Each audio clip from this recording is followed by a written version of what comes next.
Hi everybody. I figured I'd do a little throwing video today. I'm not even really sure what I'm gonna make yet. Figured I'd figure that out as I go, but I think a lot of us have been feeling kind of glum lately, given the circumstances, the global virus and all. But I don't know. Maybe some playing in the mud would cheer us all up. I don't know. We'll see. So I'll just get going here. Kind of decide what I'm going to make as I go. I've got some clay weighed up. Let me get my throwing water topped up with some hot water here, and we'll just get going.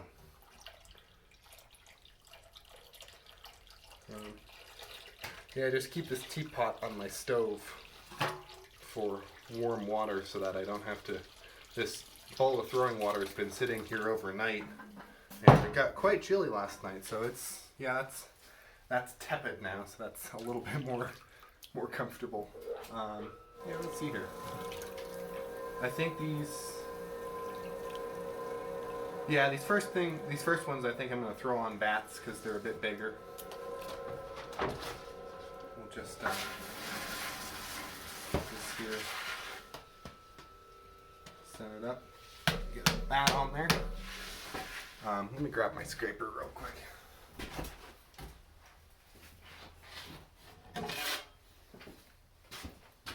Here we go. I just use a 6-inch drywall knife as my. That didn't sit very well, did it? Okay, I guess it helps to wet these a little. The bags, they stick down. Man, I'm losing everything today.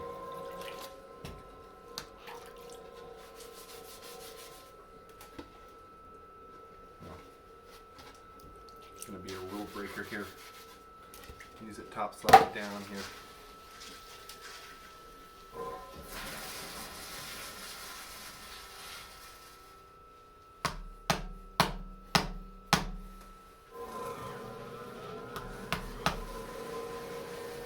I think that's good and stuck.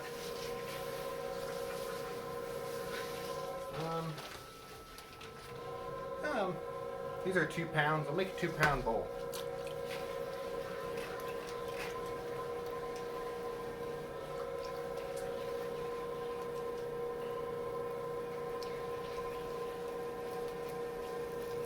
It's been kind of a crazy week. Everything's kind of shut down here.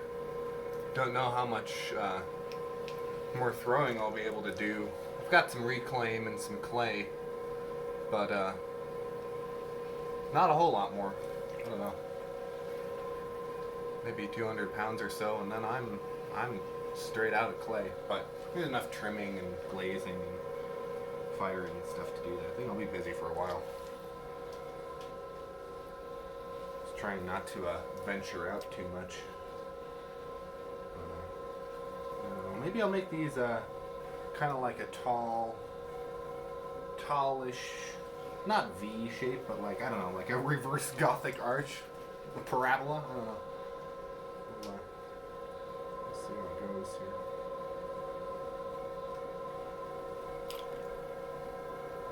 Start out with a fairly tall cylinder. If it's not a tall bowl, I usually start kind of flaring it out from the very beginning, but something like this I usually kind of get my height first and then go wide.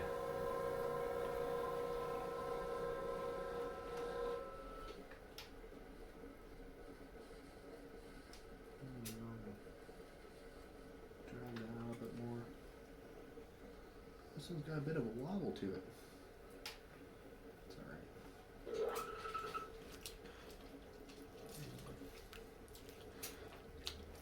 Problem with having a giant soupy water bowl here is you lose everything on the bottom. Oh, that's because it's not there. Uh-huh. All my stuff is living in here. It's been a minute since I threw my last round here. Mop some of the water out of the bottom of this one.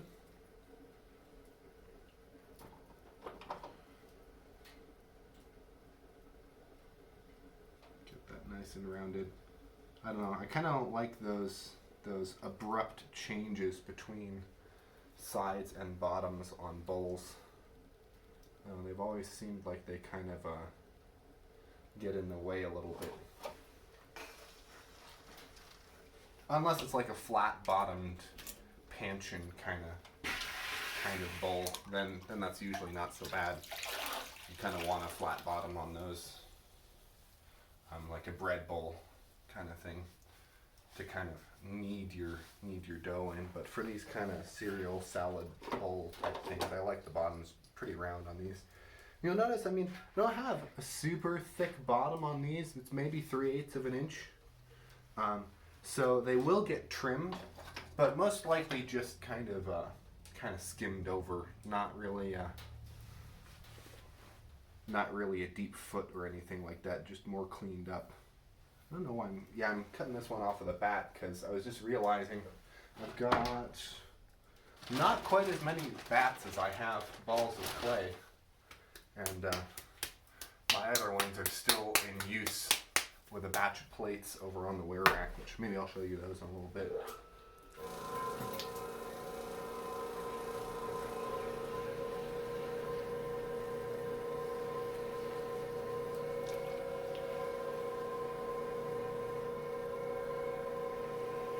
I don't know. Maybe I'll make this one. I kind of like that one, but I think maybe I'll make this one a little bit more of a rounded bowl, like a half spherical shape. That might look good. Maybe I'll even bring it back in again at the top some. I know Michael Cardew used to make some bowls a little bit like that, but his were usually much larger. He'd make his like 12, 18 inches in diameter. Really good like salad bowl shapes. But yeah, so for this one I'm gonna start kind of moving out from the beginning like that. Compress my bottom a little bit here and then just kind of shoo like that. You gotta make the sound, otherwise it doesn't work, right?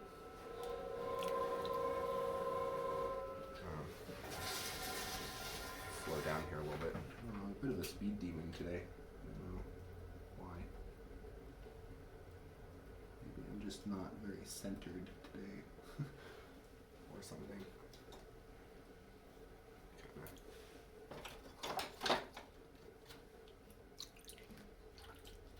Play a brand new game of Where's That Tool?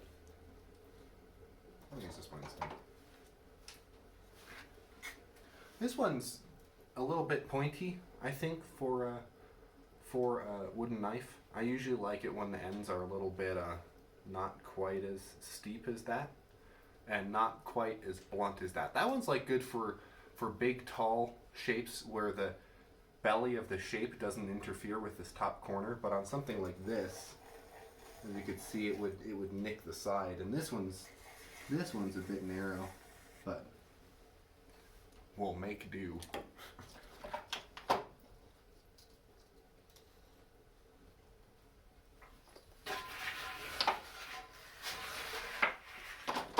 We shall make do. All right. Pick this one off like so.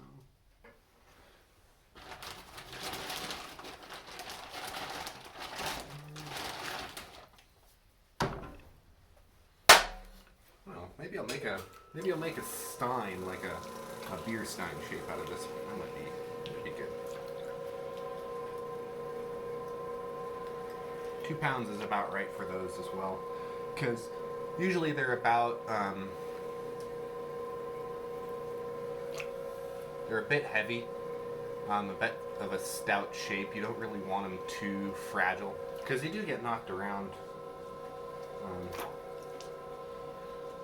As most useware pots do. That is one of those things where I used to make, for example, coffee mugs and stuff like that. I used to make those very, very light, and I still make them fairly light, but I find that if you make them too light and too thin, they get chipped and damaged pretty easily, as all pots do. But it's nicer to give them a little bit more stability, and I find that the extra weight doesn't really detract from from the joy of using it. In fact, sometimes it can be kind of nice to have something that's a little bit more hefty. So we'll go tall on this one.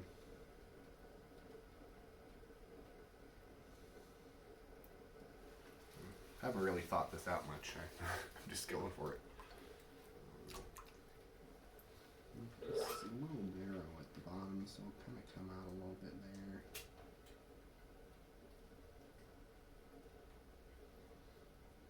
Should I rib this one?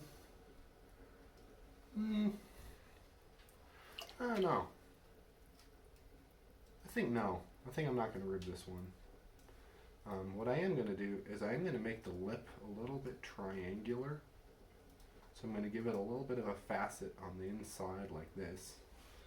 And then I'm just going to kind of like collar in the top a smidge. Just because, quite frankly, that's something I've seen done before. I don't know how good that's going to work as a drinking lip, but we'll give it a go. I'm trying to think if there's much else I want to do to this. Maybe on this one I will use the blunt end of the tool here to just kind of like give it a little facet on the bottom like that. And maybe I'll come in with my thumbnail and maybe I'll put a little detail in there. I don't know. Who knows? We'll see how that ends up. I kind of do this every once in a while where I just like make myself up some balls of clay and I just throw whatever I think of, because I think that it's a good way to kind of like, just like visual artists sketch, I think it's important for potters to sketch as well. And since clay is such a wonderful plastic medium, I mean, I keep a sketchbook as well, but oftentimes I find that just sitting down at the wheel and just working through some ideas, just willy-nilly like, it's kind of refreshing sometimes. So I'll put a handle on that eventually. Oh, see, this is what happens when you put things down on other things that aren't clean. Things get stuck, so don't want that in there. There we go. Make for some lumps.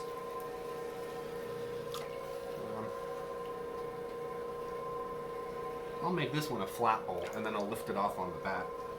I find that flat bowls, it's just best not to mess with trying to lift them off. I mean, you can, but they usually deform pretty badly, especially if you throw them thinnish. They don't really. And I'm going to leave the foot on this one a little higher so I can trim a deeper foot into it. I think that might look nice. Not go down quite as far, so we'll kind of start out like this. Come back in and give my bottom one more compress, and then I'll give it another pull and we'll come out a little further. And then, I don't know, maybe I want this one a little bit bellied. Like that.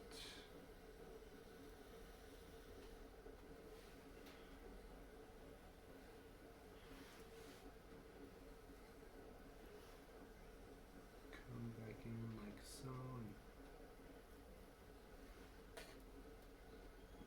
I kind of work back and forth from the inside and outside. If there's a little wiggle in the wall or something like that, I don't like to keep those in. I like to get the center or the inside of my plates bowls, whatever I'm making, fairly consistent with what I had in mind. You can always trim the outside a little bit. In fact, that's always encouraged, but I think that trimming the inside is a little bit one of those things where it's like, yeah, I usually tend to try to do that. It can cause some cracking issues and stuff. I guess I didn't stick that one off on the bottom, but we'll sat that one down, get the bat going here. Scraper.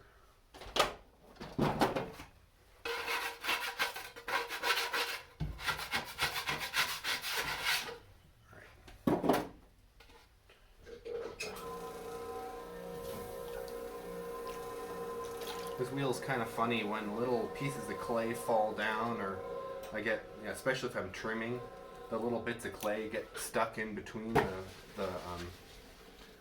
drive gear of the motor and the flywheel, and it makes a really funny sound. Sometimes it sounds like there's a bearing knocking or something, and it's just the clay getting stuck in there.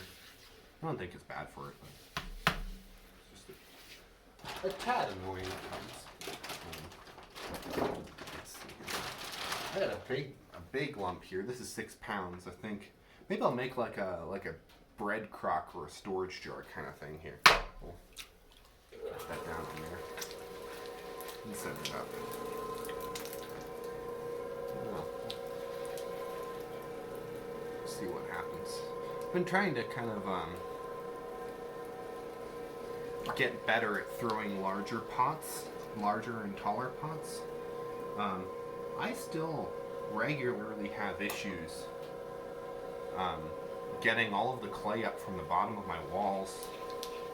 I can tell this bat is not the most secure. Let's see if it hangs on here. I think it will. I think it'll be fine. Just look a little funny when it's done. Not in the middle of the bat at all. I think that's fairly well centered. I skipped the whole wedging process just for time's sake, but I do spend I usually wedge 25 pounds up per kind of making session. Sometimes I do a few of those a day, but I usually don't wedge more than that at once because it's just kind of tiring. I don't have a pug mill yet.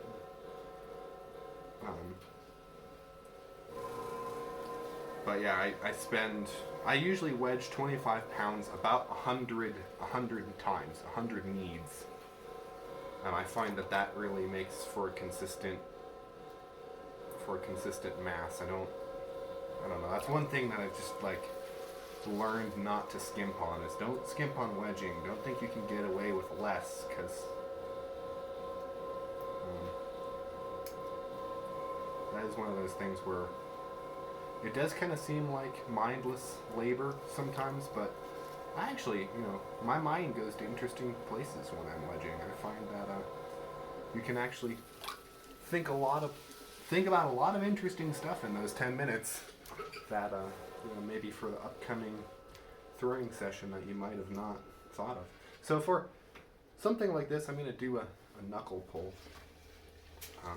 just because I don't know, it's kind of hard on your fingers if you try to pull with your fingers, at least the first pull. There's quite enough water there. I think we saved it. Right. Slow down, speed demon. I'm gonna just grab a little more from down here and just mosey our way up here.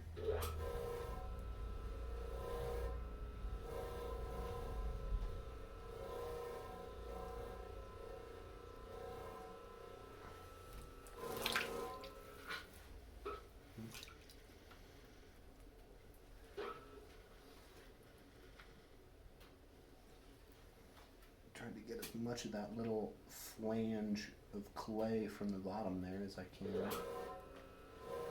to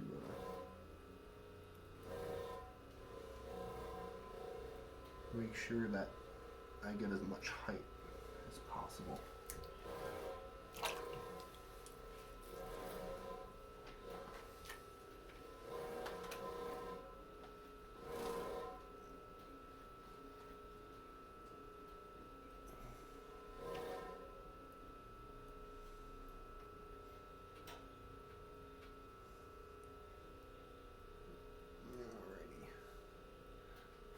I think that's about as much as I'm going to get out of it without risking collapse here.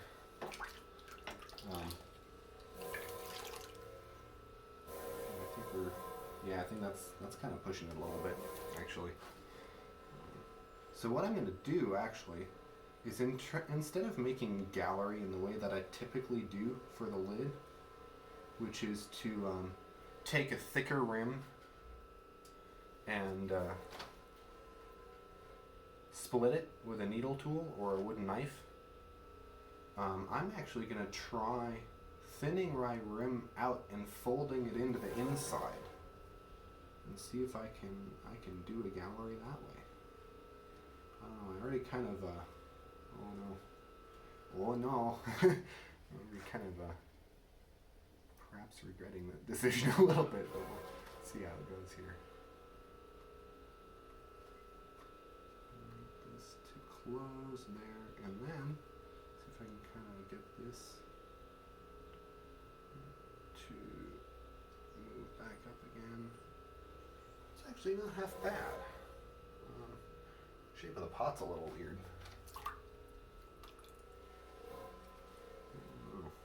I don't know. I don't know if I love that. Am I making it better or worse? I think I'm making it worse. Trim that a little bit. Not goofing it up.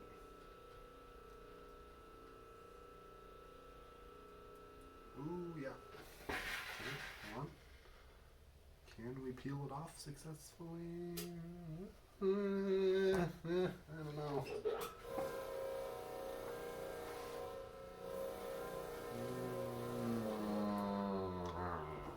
Okay.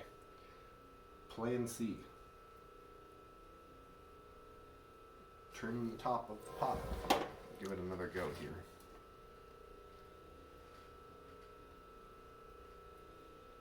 Leave it a little thicker this time.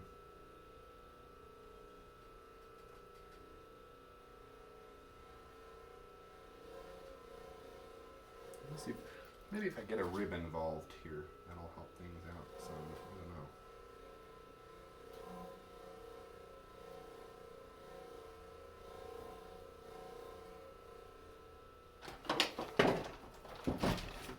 Take an emergency look in the toolkit. Is there anything that can help me in here? Yeah, there we go. Maybe.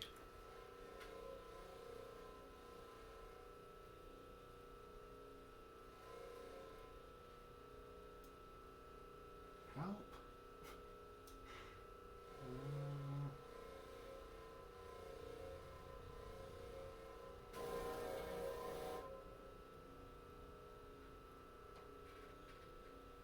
There.